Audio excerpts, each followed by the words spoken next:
Sa araw na ito, ating binibigyang pansin ang naging epekto ng El Nino sa buhay ng ating mga magsasaka, mangingisda, at ang kanilang pamilya dito sa Region 11. Kasama din natin ngayon ang ating mga kababayan mula sa Davao Occidental at iba pang bayan ng Davao del Sur.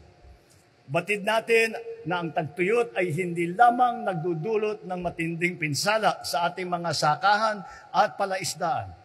Ito rin ay nagiging sagabal sa kabuhayan at pagtupad sa pangarap ng maraming Pilipino.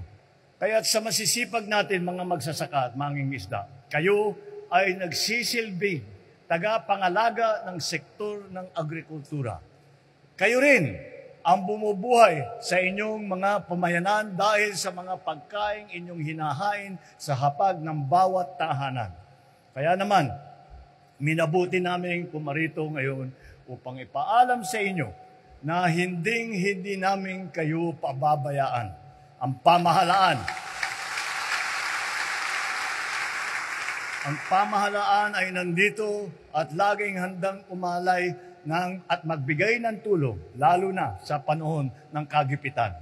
Halos 60 milyong piso ang nakalaan sa pamamahagi ng tulong ng mga magsasaka, mangingisda, at inyong pamilya dito sa Davao Region sa ilalim ng Presidential Assistance for Farmers, Fisherfolk, and Families.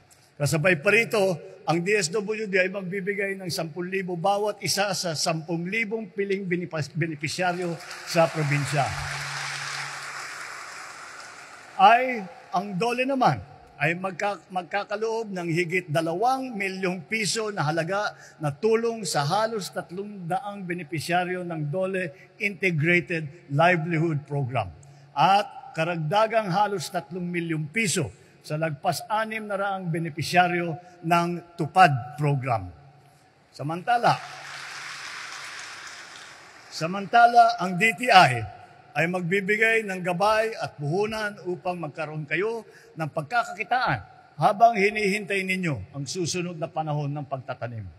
Kasama po rin natin ang tanggapan ng ating House Speaker Martin Romualdez, upang magkaloob ng 5 kilong bigas sa bawat na dumalo.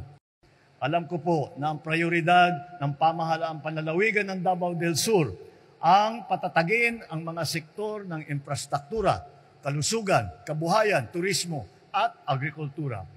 Nananalig ako na masasakatuparan natin ang mga ito sapagkat nariyan ang mga ahensyang kabalikat natin sa muling pag-ahon.